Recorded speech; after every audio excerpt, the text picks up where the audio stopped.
Good evening, Source Nation, and once again, I'm wishing you great blessings in health, family, love, career success, spiritual progress, and the accomplishment of your dreams. Now, Source Nation, let's get really intellectually intimate. Before we get started, make sure you have your coffee or your wine, your water. Change your water into wine if you'd like to do that. And make sure you give me my shoehorn because I'm always trying to put my foot all up in the topics. Make sure you share the link to your friends on Facebook, Twitter, Instagram, and all other social media platforms. I am your host, Dr. Samori Swygert, a.k.a. Doc Swag, and I want to welcome you to my show, The Pendulum. Now, a pendulum is an apparatus that people associate with a clock. It helps gauge time and space. It traverses through time in a constant backward and forward motion. Some would say retrograde to anterograde. This is what we'll be doing throughout the show as I engage in topics.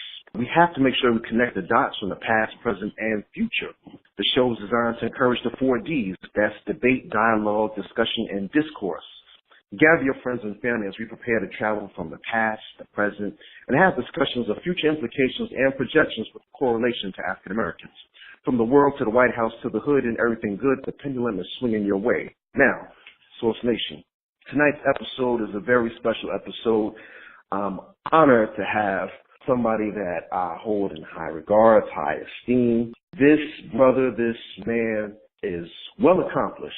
He has a very pronounced countenance when it comes to social, political analysis, geopolitical affairs, and just almost any commentary if you like, even down to sports and entertainment. His name is Dr. Wilmer Leon, and tonight we're going to be discussing his new book. And the book is entitled Politics, Another Perspective, Commentary and Analysis on Race, War, Ethics, and the American Political Landscape in the Age of Obama. Yes. So we know that President Obama has left office. We've had the inauguration of the new president, the 45th president, Donald Trump. There's much scuttlebutt. There's much to be talked about. And we have to have this conversation. And so I said I had to consult with Dr. Wilmer Leon to get his take on everything. So we're going to have a very in-depth discussion. And as I stated earlier, my special guest tonight is Dr. Wilmer Leon. Dr. Wilmer Leon, how are you doing? Dr. Swygert, I'm doing great, and I can't thank you enough for all the support that you have provided and continue to provide. And you are a perfect example of what it's going to take for the entire community to move forward. I can't thank you enough for having me on your show this evening. Thank you, brother. I really appreciate it, seriously. So, Doc, you have published a book. I would say it is a great collection of your political analysis on a myriad of topics. It's a plethora of topics that range from war to economics to social justice to race. Why don't you tell the people the full name of your book, and after that we'll get some questions. Well, as you said in your opening, the book is entitled Politics, Another Perspective, Commentary and Analysis on Race, War, Ethics, and the American Political Landscape in the Age of Obama. First, with the primary title, Politics, Another Perspective. The other perspective, or another perspective, is a historical context.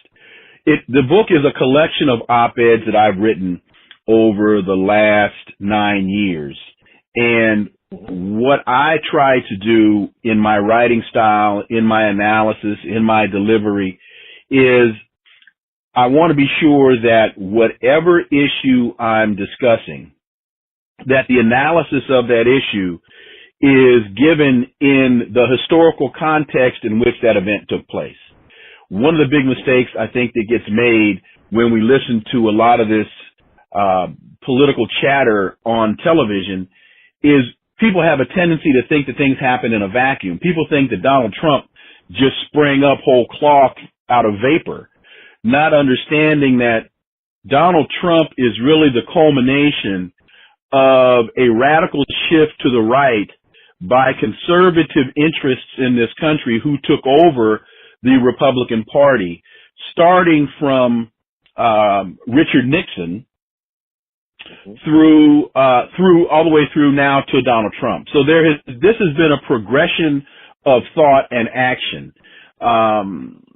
So, some will look at this incredible rash of extrajudicial killings by police, these police shootings, and say, how did America get to this point? Well, if you understand history, this is where America has always been.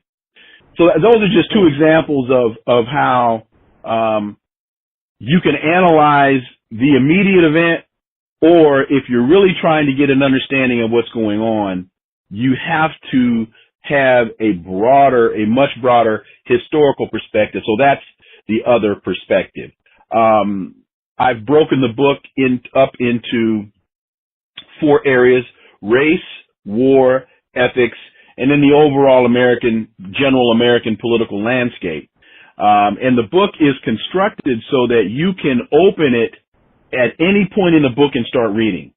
I tried to make this as digestible as possible. I did not want to write an academic piece. I wanted to write something that, and this is really the whole, Dr. Walters told me in class one day, Wilmer, if they don't understand what you're saying, why are they going to want to listen to you? So I've always tried to be, as clear as I can be. So anyone, and it's really written for people who are not that politically engaged, as a way to give them some things to think about and hopefully spark some interest to get them to look deeper into some things that are impacting their daily lives. So you can pick up the book, open it at any point, and start reading, and it'll make hopefully it'll make perfect sense no matter where you pick it up. No, it definitely will. Definitely, it's a good read.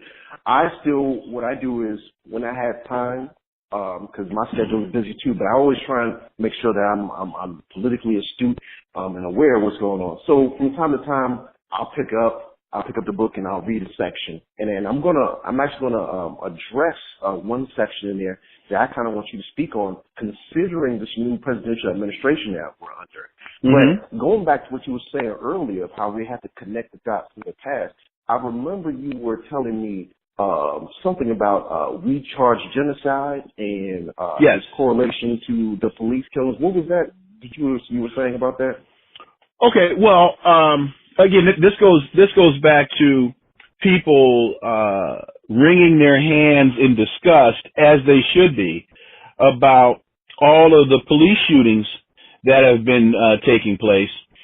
And one point before I get directly to answer your question, I would have to say the biggest change in terms of these police shootings is the technology. It's the advent of video.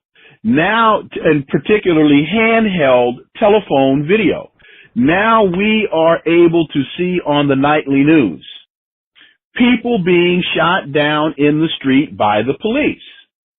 So when the police tell us when the policeman tells us that he was or she was in fear of their life, and we see them shoot a fleeing person in the back, well, that raises the question, how was that fleeing person a threat to you any longer?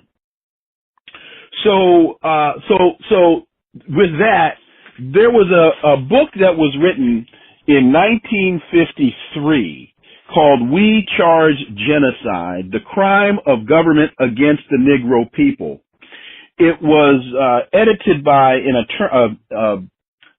an incredibly powerful but not very well known civil rights attorney by the name of William Patterson.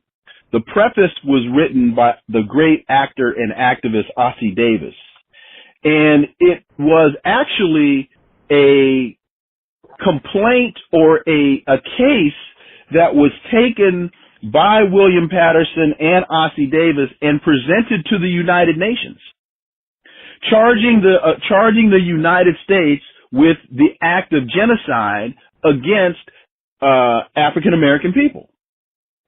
And the book was written in 1953, and it's the case. There's an opening statement that they present.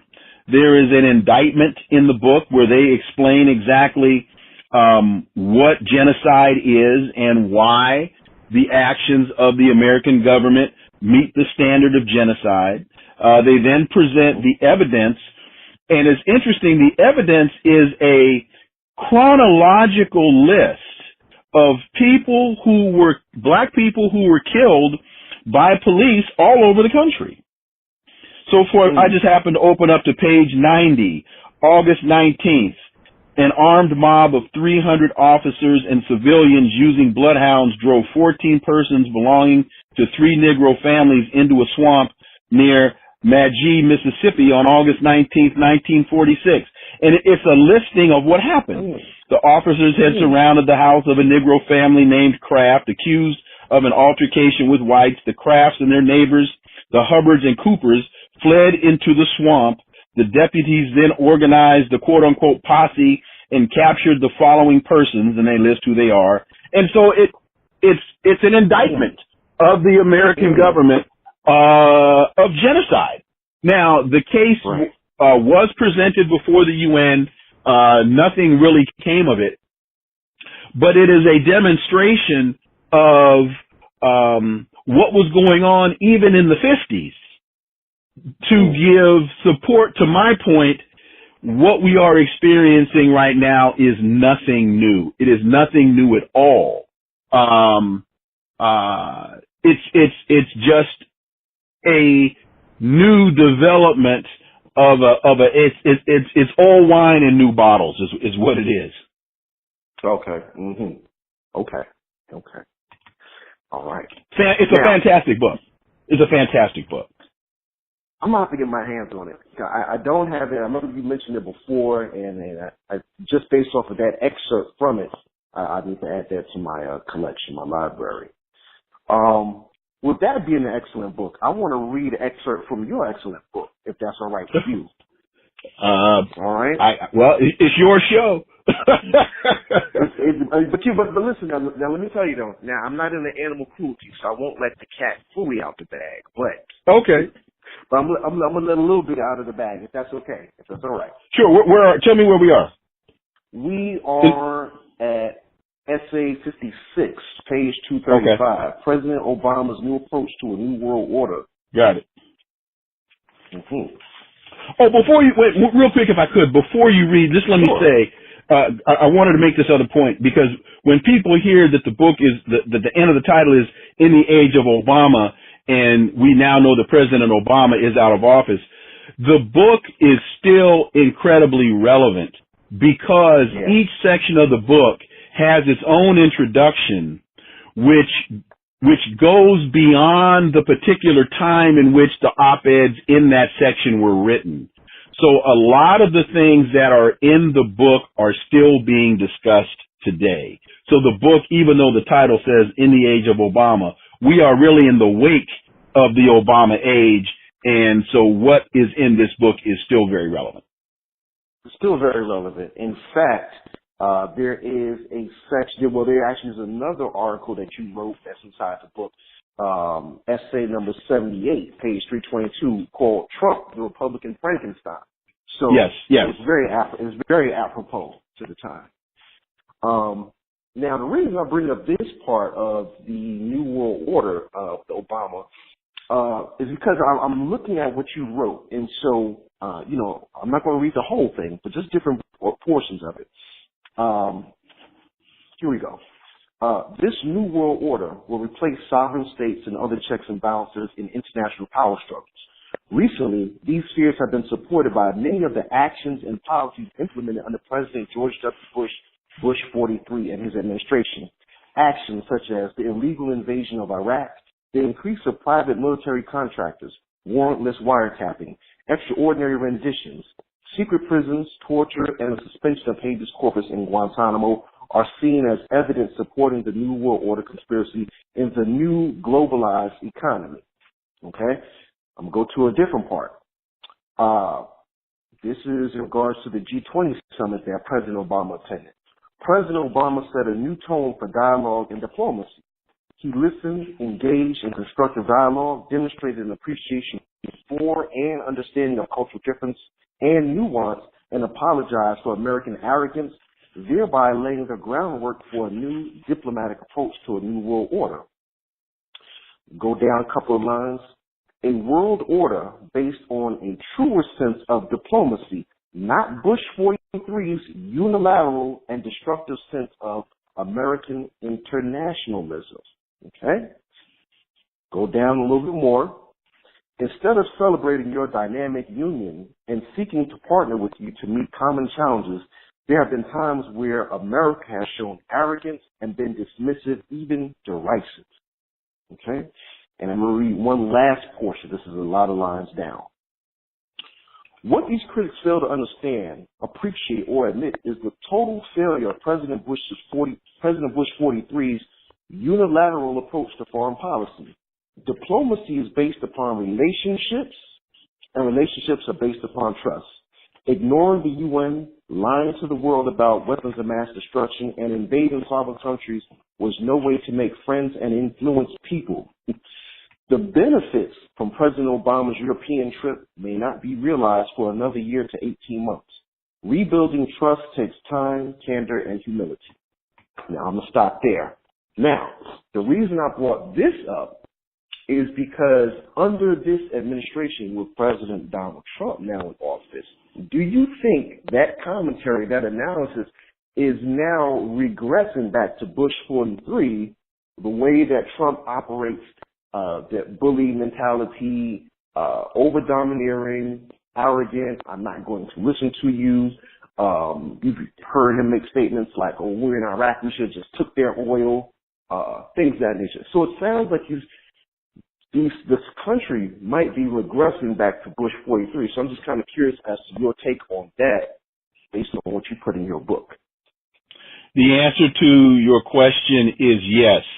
The country is on a digressive path backwards, and the evidence I would use for that is the third or fourth line from President Trump's inaugural address.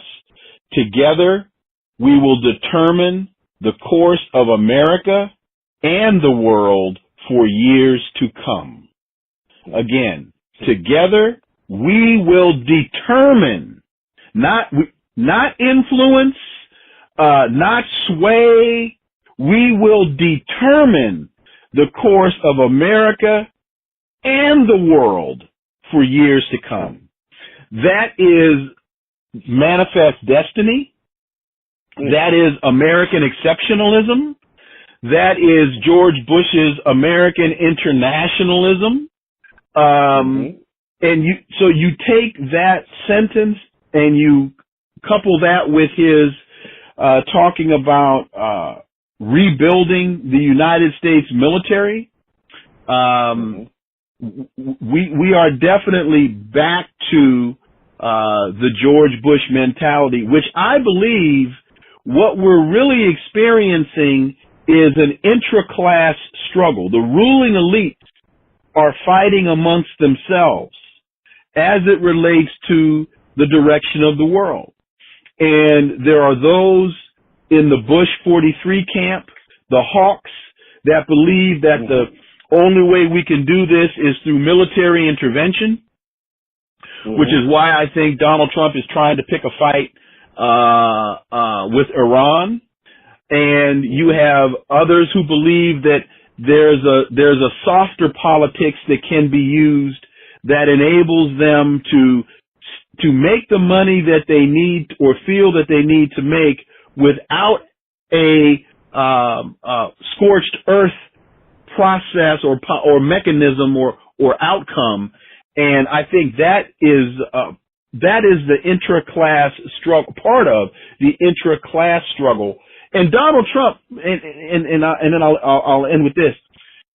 People need to understand whether Donald Trump is a millionaire or a billionaire. Donald Trump is not part of the ruling elite class in this country. And make no mistake about that. He is not. This is a guy that couldn't even buy an NFL football team. Okay, he is not part of the ruling class. He is, as I said this past Saturday, he is merely a checker piece on a 3D chess set. Chessboard. and you know, that was, when I saw that, I was like, that was very, if you read it fast, it's like, oh, that sounds good. But then when you read it slow, it gets even deeper. It's like, you're not even supposed to be there. You're a checker piece on a chess set. You're a piece in the wrong game. On a three-dimensional chess set. And I don't know if you've ever played 3D chess. No, I have not. Oh, okay. Well, chess is one thing. Three-dimensional chess is a whole nother level. Yeah, he's out of place. He's definitely out of place. Okay. Well, now with all of this said, I want to go over some hot ticket items that, you know, I want to get your analysis on, so people can really understand how we need to look at things, the importance of some of the stuff means to African American. Because I look at everything in summation, in totality, and I'm like, wow, what a time to be alive. This is very interesting. So I just kind of want to get your quick points on these different things. So, with that being said, what should people think about when it comes to, let's see, which one should we start with? Because I have a whole full plate in front of me. Okay, Steve Bannon, and the White House. Steve Bannon is an advisor to Donald Trump. He's been associated with, he's written for, edited for Breitbart News, which is a right-wing online publishing company. Steve Bannon has been known for very incendiary racial commentary. What's your take on this? Well, I think that the adage, you are judged by the company that you keep, really applies here as you try to make some assessments of Donald Trump. People ask me, you know, what do you think about Donald Trump? And it's hard for me to get a fix on him because he's all over the map all the time. I have no idea really where he's going. I don't know what his worldview is because he articulates different positions within the same paragraph. So for me, in order to get a fix on him, I've got to look at the people that he is surrounding himself with. And so when he brings on board Steve Bannon, the mastermind, or at least the marketing mastermind behind the alt-right, that says to me that we are into, again, a regressive politics that when Donald Trump talks about make America great again, that is a line that was stolen from Ronald Reagan. And remember, Ronald Reagan launched his 1980 presidential bid in Philadelphia, Mississippi, because Ronald Reagan wanted to send a message, a very clear message to nationalists, to white nationalists in this country, that he was on their side. And so not only bringing Steve Bannon into the White House, his office is right next to the president's. His office is closer to the president than the president's chief of staff. And he wants to put him on, I think it's the Security Council. That's a very, very, very dangerous position. When you have someone such as Steve Bannon who said, according to The Guardian, we're going to war in the South China Sea, no doubt. This is a very, very dangerous. Go ahead. No, does Steve Bannon even have any military or political acumen or experience to even?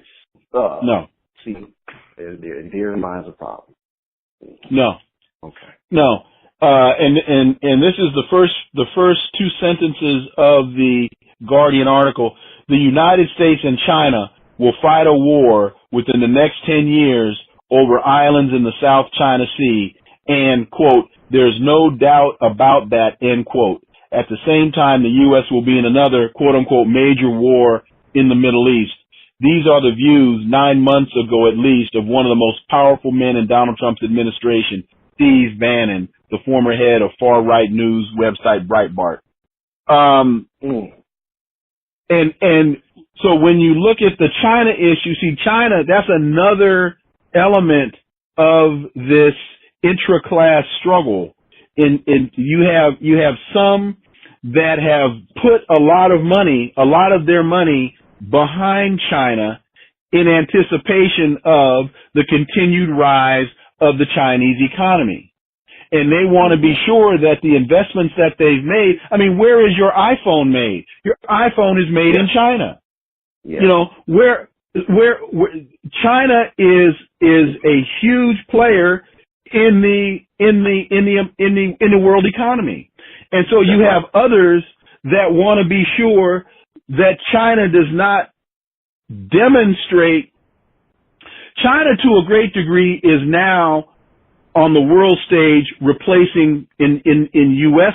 foreign policy perspective what Russia was during the Cold War. And so, when you look at the continent of countries on the continent of Africa, countries that the United States won't deal with, China is right there. Look at Zimbabwe. Who's one of the biggest supporters of Zimbabwe? It's China. And so, and China, because of its size, because of its industrialization and its growth, it needs the raw materials and those, what do they call them?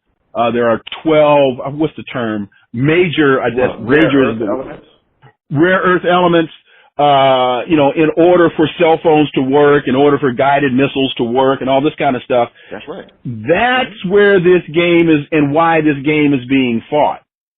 So when Steve Bannon tells you that we're going to war with China, that's a very, very frightening thing.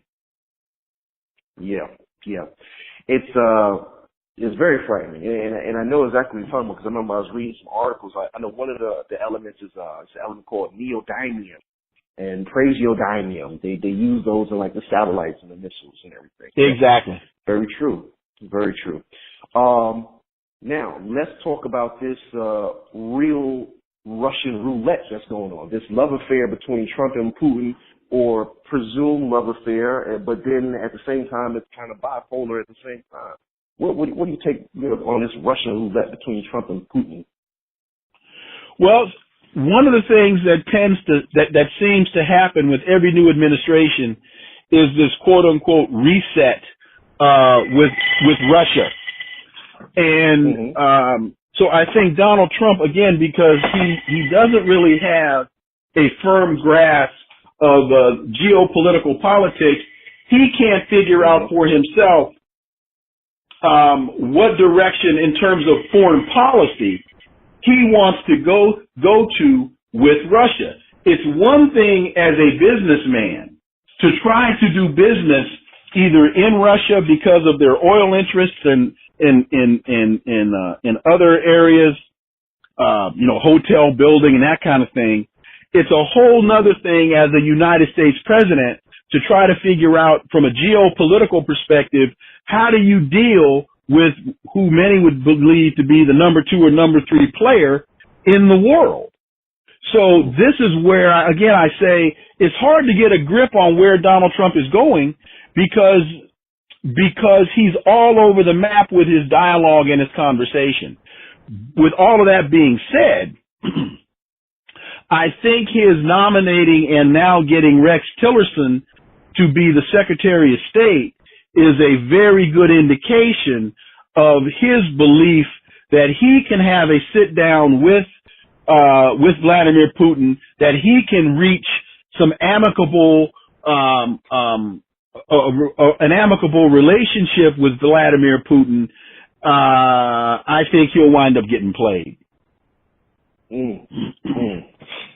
Now, I definitely think that he's not equipped to really politically joust with Putin. I think Putin is very skilled with his game plan when it comes to geopolitical affairs on a level that Donald Trump is not even fit to even get on Putin's strata. So I agree with you on that. I want to ask you this question here. people are when we watch the news and we listen to radio talk shows, people have a tendency to insert terminologies, and if you don't really take time to define and understand what these different terms are, you won't get a full understanding of what they're trying to articulate. What I keep hearing is this term populist, populism. Can you help me out, explain what populism or populist is? I can. In fact, I wrote a piece that was published last week called Trump, Popular or Populist Like Old Hickory. Mm-hmm. Old Hickory, for those who may not remember the reference, was the nickname given to President Andrew Jackson, one of the worst, if not the worst president in the history of this country, and someone who surprisingly is Donald Trump is a big fan of Andrew Jackson. When you look at pictures of Donald Trump signing these executive orders, sitting at his desk in the Oval Office, the portrait to his left on the wall is Andrew Jackson. Populism, and I'll put it in the past tense, dealing with Andrew Jackson. Populism was a way of speaking that enabled the politician to basically target a particular group of people and champion the issues that were unique to that group. So Andrew Jackson was considered to be, and this is why I brought Andrew Jackson into the discussion. Andrew Jackson was considered to be the first American populist president because he was not part of the ruling class. He was not Harvard educated. He was not Yale educated. He was basically a regular guy. He was a racist slaveholder. Mm-hmm. who came up with the strategy of annihilating the Indians. He's the one behind the Trail of Tears. He's the one that decided that to expand the country westward, the only way to do that, you had to annihilate the Native American. So, but yeah. Can I just do this real quick? Sure. Real quick. Everybody that's listening, if you're just tuning in right now, you're tuned in to Source Nation Radio right now. You're listening to me, Dr. Samori Swygert. I'm the host. This is the show, The Pendulum. And in the studio right now, we're talking to Dr. Wilmer Leon, the author of Politics, Another Perspective, Commentary and Analysis on Race, War, Ethics, and the American Political Landscape in the Age of Obama. And right now, we're just discussing a lot of hot ticket items that are happening right now in America. Dr. Leon, go ahead. You're talking about Andrew Jackson and yes, and populism. And populism. So Andrew Jackson campaigned when he was I'm drawing a blank on who he was running against. It'll come to me in a second. Anyway, he was running against an elitist, and so he turned to the American people and said, look, I'm just like you. I'm here for the working common man. And so he started talking about interests of farmers. He started talking about the interest of regular laborers and whatnot. He started talking about, I am here working in the interest of the average American citizen. And so populism is this dialogue of talking about the average guy. You know, the distinction that I draw between Andrew Jackson as a populist and traditional populism versus Donald Trump is populism tends to target a group of people. Farmers, laborers, blah, blah, blah. Donald Trump just speaks in the very broad brush of the American people. And so that's why I say Donald Trump is more popular than populist. But that may be a distinction without a difference. I believe it does matter, but Um, Anyway, that's basically the answer to your question about populism. It is a manner of political speak. It was John Quincy Adams that he ran against, and John Quincy Adams was part of the elite class in this country, and so he was saying, "I'm not like John Quincy Adams. I'm a racist slaveholder just like the rest of y'all." Gotcha.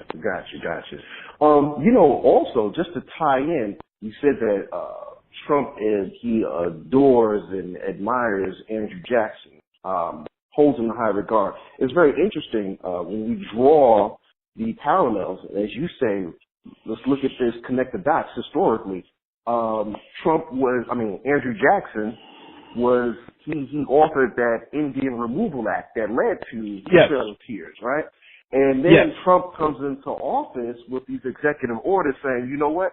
Let's get this Dakota Access Pipeline. Let's get the Keystone XL Pipeline, and we're gonna go right through the Sioux Nation. Exactly. The natives, so we can get these tar sands from Canada down into the Gulf for export and refinery. So it's almost like. Mm-hmm.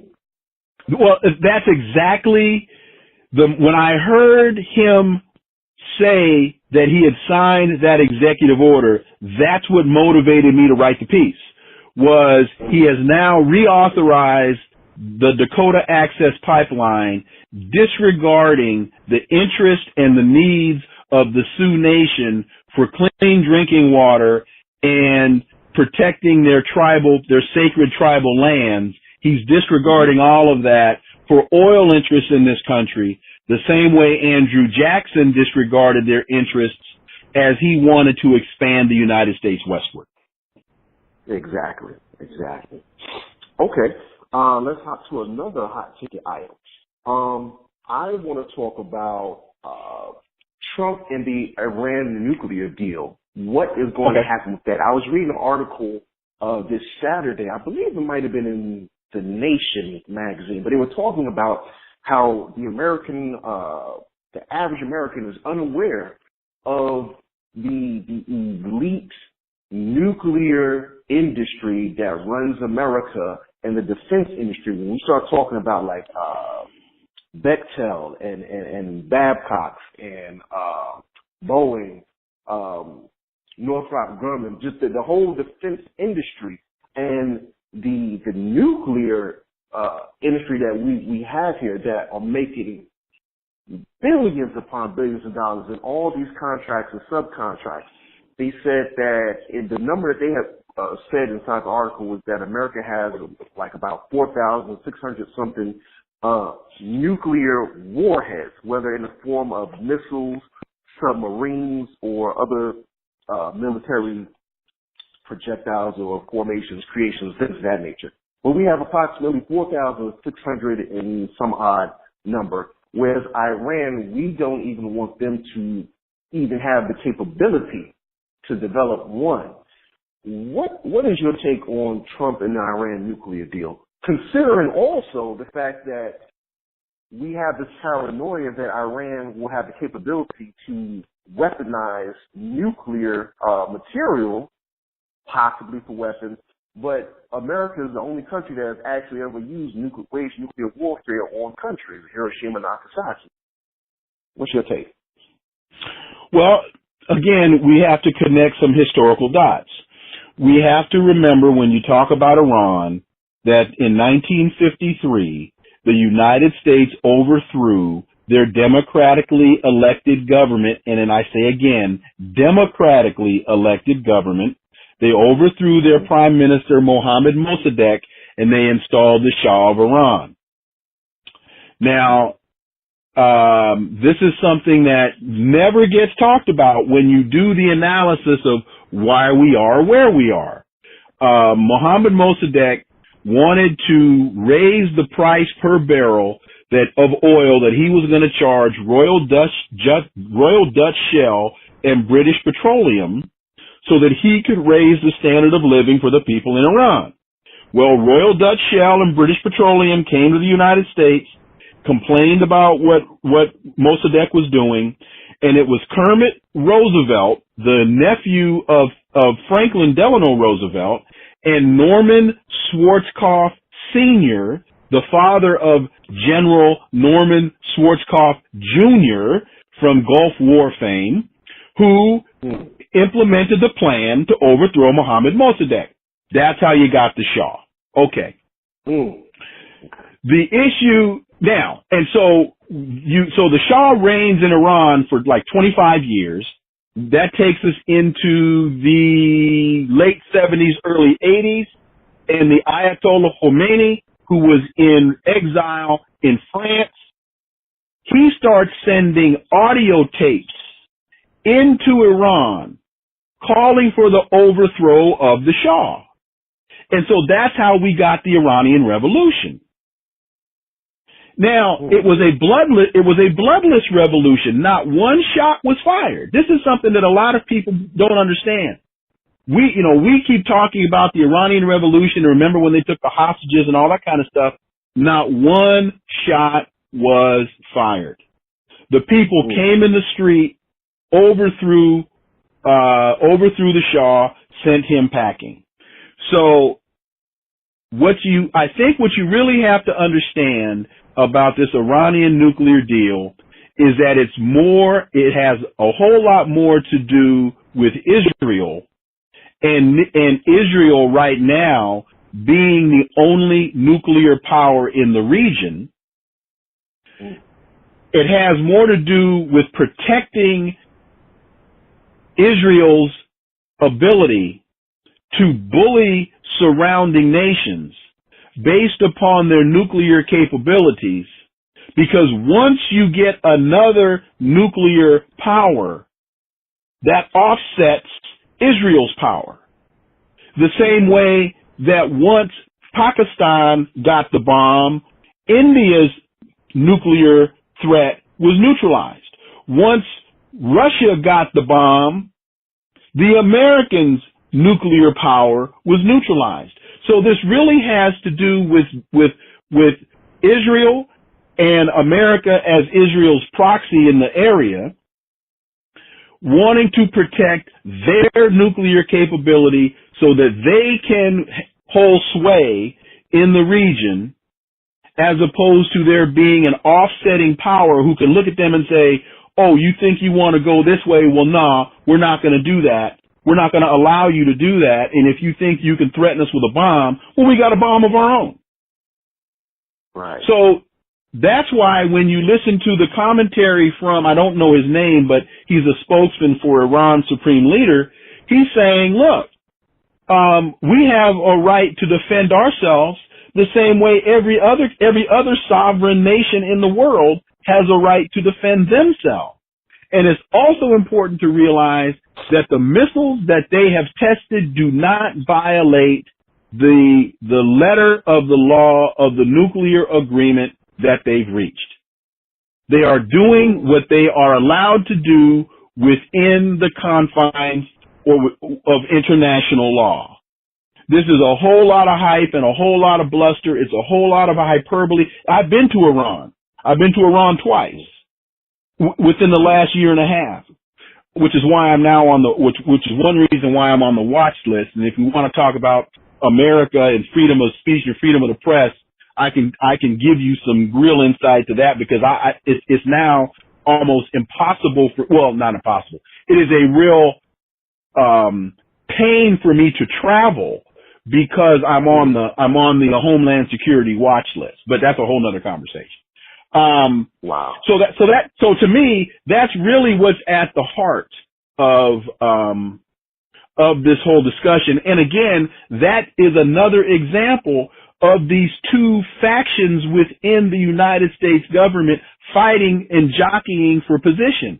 There are some who believe that you can negotiate with the Iranians, that you can negotiate with Muslims in the region, and that you can, through diplomatic channels, you can find stability.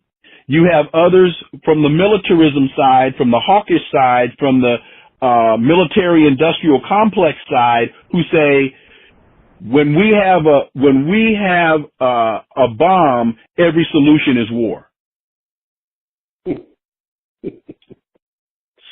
So that's where we're in danger. We're in dangerous territory and dangerous times. Oh, absolutely. Because let me tell you, just real quick, when I was in Iran last February, I saw about 2.5 to 3 hours of the video of the sailors being captured. Remember last year when when American sailors were captured? The Iranians filmed the entire thing. And I saw excerpts of the footage, and the story that was told here is not the truth. Fake news. Though Fake news. it's not the truth. It's not the truth.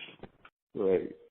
The United States, we sailed into Iranian national waters. And when one nation sails into the waters of another nation, that nation will respond. That's just simple. That's how it's done. The Iranians did not do anything out of the ordinary. They did everything that they were allowed to do by the book. I saw the video myself. Okay. That's why I'm on the watch list. Anyway. Well, you just be careful. Be careful. I don't want them shaking you down. Every time I fly, that's what I get the shakedown every time I fly. But anyway, that's the price of doing business. Yeah. All right. Some people are referring to Donald Trump. They're saying, we're headed towards this age of dictatorship. And some might say that when you break down the word dictatorship, dictate or you're shipped out, people say. And so we've kind of seen that with the firing of Attorney General Sally Yates when Trump wanted to impose his travel ban. We also seen Trump when there was another, I forget the judge's name, but he said, the so-called judge. What do you think about this year? Or do you think we're moving towards this type of dictatorship? And people also say fascism, where it's corporate government and things of that nature. But I found that it was very interesting, the fact that basically this Attorney General was interpreting what Trump was trying to do as it wasn't right. It wasn't, that's not what you can do. And in turn, he fired her. What's your take on that situation? Well, I think, first of all, people have to understand that we have separation of powers and checks and balances for a reason. We have 3 branches of government that are co-equal, the judiciary, the executive, and the legislative branch, and that they all have clearly defined specific duties, and they also constitutionally have been provided with the ability to check the power of the other. Now, it's normal process for a president to try to push the envelope to gain as much power for himself or herself as they possibly can. That's a natural part of the process. And I think that friction was baked into the process intentionally. But this is the first time, I believe, that a president has tried to expand the offices of the executive, for all intents and purposes, ignoring the Constitution. This is the first time, to my knowledge, that a sitting president has come out and just said that because these judges aren't going along with what I want done, they are useless. They are stupid. They don't. That's not how co-equal partners are supposed to operate within the context of governance. especially when the judge cannot respond to what the president is articulating. You've noticed that not one of those judges has come out and said anything. They can't. No. They can't. No. So this is really a bully, a guy who is acting as a bully, and again, you judge him by what he does, by what he says, by what he does, and by the company that he keeps. And what I think you're going to see is the judiciary is going to push back on this guy and say, no, man, you are the president, but we are the ones that interpret the Constitution, and what we say goes. So I do believe that he is trying to act as a dictator.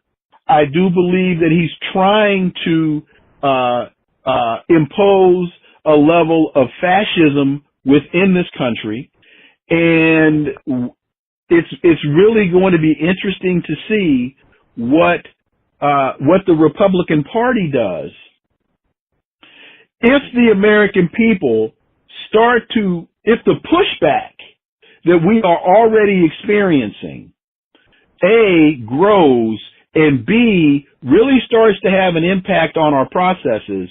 It's going to be very, very interesting to see what Paul Ryan and Mitch McConnell and those in Republican leadership do. Because if they really start to turn their back on this guy, it's another intra-party fight that I don't think he can win. Okay. Now, Doc, I want to make sure that I don't miss this, because we're winding down a little bit. I want you to let the people know how they can find your book, how they can reach you, whether on Facebook or other social media platforms. How can people reach you? Well, the simplest way to reach me is through my webpage, WilmerLeon.com, WilmerLeon.com, WilmerLeon.com. You can get the book there. You can find out about my show, Inside the Issues on Sirius XM 126, Saturdays from 11 to 2 p.m. Eastern. You can read op-eds. You can find links to my videos and things that I'm doing I do a lot more international television than I do domestic television. You can probably hear by my analysis as to why. But just the simplest thing to do is go to WilmerLeon.com, and everything you need. Also the link to my GoFundMe page, because I'm raising money for my book tour. All that information is on the webpage. Okay. But they can purchase the book on Amazon if they want to, right? Or... They can go to Amazon, and they can also go to Barnes and Noble. But it puts a few more coins in my pocket if they go through my webpage, WilmerLeon.com. I'm surprised you haven't. I'm surprised you haven't asked me about or talking about Frederick Douglass and doing an interview with Frederick Douglass, since Donald Trump seems to think that Frederick Douglass is alive and well. I'm trying to get him on my show for this Saturday. He's hard to reach, but I'm trying to get him on my show for this Saturday. That's a good matter of fact. But you know what? Now that you say that, let's journey into that. Let's dabble in that end of the pool. Also, we know earlier last week, we had it was Wednesday, last week Wednesday, February 1st, the first day of Black History Month. Carji Woodson, we had President Donald Trump open up with this room full of African Americans, just trying to give some type of recognition and honoring of African Americans in Black History Month. What's your take on that whole meeting and setup that happened there? A lot of people have Oh, well, very, very simply, that was nothing more than a minstrel show. That was blackface on white folks' foolishness, and it wasn't even funny. Mm-hmm. It was a bad minstrel show. First of all, that group was touted as a group of black leaders. I don't know that Paris Denard, and probably most people don't even know who Paris Denard is, don't lead anything. Omarosa doesn't lead anything. Ben Carson doesn't lead anything. There was no one in there was considered to be an intellectual. No one in there has successfully advanced any public policy in this country, let alone advance policy that has a positive impact on the African American community. They were just, for the most part, black people who supported Donald Trump throughout his campaign, and now they've gotten what Tom Porter calls the near position. They've gotten a position near power, but they're not. Now the one thing I will say, from what I understand, Omarosa is championing some policy that will benefit HBCUs. We're going to have to see if anything comes from that. And if she's able to do that, then God bless her. I say that as a Hamptonian and a Howardite. God bless her if she's able to successfully do that. But other than that, none of those people in that room have done anything other than pad their own pocket. And now we're stuck watching Paris Denard talk foolishly about, and Armstrong Williams, he's another one that was in the room who hasn't done anything. So, pastor in there. How much cheese can one Negro eat? Well, it depends. If they're not lactose intolerant, they can eat a whole lot of cheese. How much cheese? Because there was a whole lot of cheese being eaten by them that day. So that's what that was. That was a minstrel show. Okay. Well, I'm when I have you online, I have to milk you for everything that you've got. Hey man, you got me. You got me. Okay. I'm going to ask you now. How do we tie in all of this stuff? Because some of it seems far out. Some of it seems like, this is foreign policy. This is kind of more economical. But what does all this mean to African Americans? What should we think as African Americans about all this that's going on? Because, like I said, it's a time to be alive right now. Well, I'll say this because I can't speak for anybody but myself, and I'm never going to put my think more of it than that. What I am saying to anyone who will listen, first of all, figure out the 2 or 3 issues that are of the utmost importance to you, and and write them down, and then sit down and figure out how within your sphere of influence, however big or small that sphere may be, what you can start to do to impact those issues. And to that you have to read. We're not reading. We're not reading the newspaper. We're not, and we have these things in our hands called smartphones, but we're not using these smartphones to make ourselves smarter. I tell my students when I taught at Howard, I would pull out my phone and I would say, this Samsung 7 Edge that I have in my hand is more powerful than the biggest computer that existed in the 1960s. I can call anywhere in the world. I can find out anything I want to find out just about in the palm of my hand. But these students, in many regards, are less informed now in this age of information, in this information age, they are less informed now than I was in 1977 when I was a freshman at Hampton Institute. And all I was doing was reading 2 newspapers a day. I'd go to the library. I'd usually go to the library in the morning and read the paper, and then in the evening when I was in the library studying, I'd read a paper.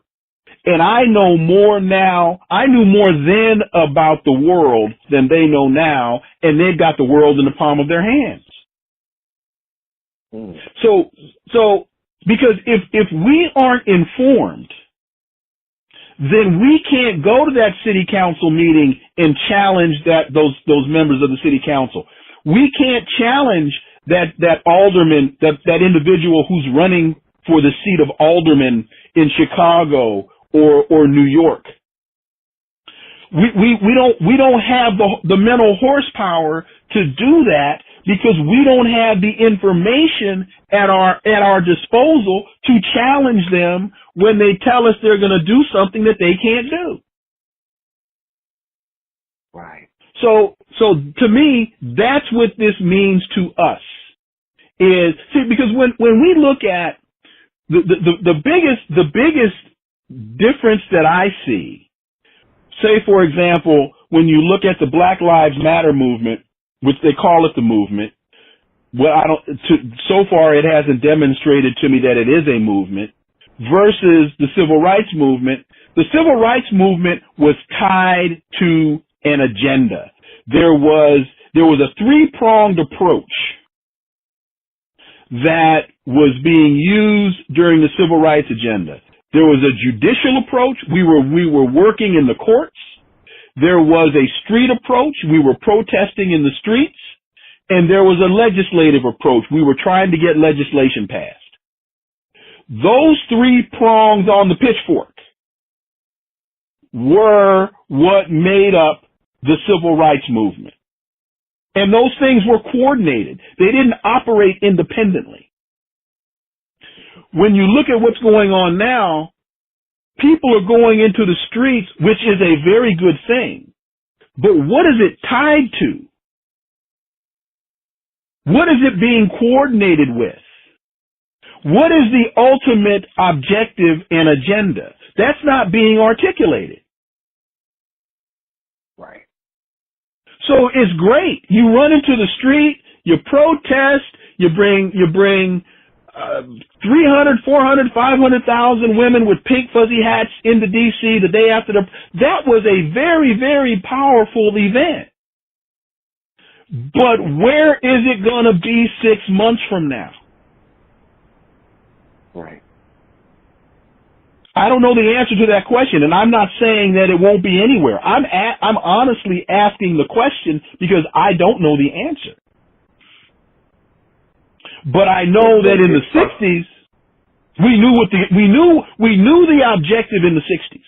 We knew that when Dr. King came, when Dr. King had the March on Washington for jobs and justice. And we knew that there was a civil rights bill that he was trying to get passed. We knew there was a fair housing bill that he was trying to get passed. We knew there was a Voting Rights Act that he was trying to get passed. And that this march was a physical manifestation. See, Gil Scott-Heron was brilliant when Gil Scott-Heron said, the revolution is not what you see on TV. What you see in terms of action in the streets, that is not the revolution. That's why he said the revolution will not be televised. The revolution, he said, is when you change your mind. The revolution is when you change the way you look at things.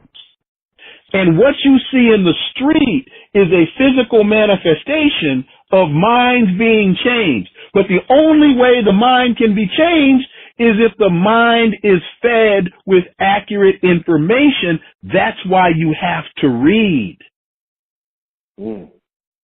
That's why I wrote my book. And that's why I wrote my book, to bring this whole thing full circle, because it is all about me. I'm just kidding. But you tell me, because you've read the book. The book is a very simple way for people to get a fundamental understanding of, what they were telling me on TV about this issue may not be right, because I give you the citations in the book. If you don't believe what I wrote, you can go look it up for yourself. That's right. I like that too. You have the sources at the bottom of the page. It's a very circumspect book when it comes to all issues. Very, very, very circumspect in the review and analysis. Yeah. So I'm sorry, that's a very long answer to what probably should have been a very simple, a very long answer to a very simple question. No, not a problem at all. Not a problem at all. But anyway, I do want to say thank you so much for coming on and gracing us and blessing us with your knowledge, your expertise, your analysis, your commentary on all these subject matters and tying us into where we are as African Americans in America and trying to stake our claim. So with that being said, I want to say thank you. Is there anything else you want to say before I sign out? No, I just want to truly thank you for what you're doing. Keep up the work. It's these voices that make the difference, and programs like yours. In fact, I'm gonna throw this out right now. If you can, I want you to come on my show this Saturday. I'm gonna bring on one or two other folks with shows similar to yours, so that I can help promote your work and get people to understand. I want you to understand why you're doing what you're doing and how you're going about doing it. We'll talk offline about that, but I'm throwing that out there right now. And, okay. Hey man, 06 and, keep up the good work. All right. No problem at all. And once again, this is The Pendulum with Dr. Samori Swygert, a.k.a. Doc Swag, every Wednesday, 8 p.m. Take care. Peace.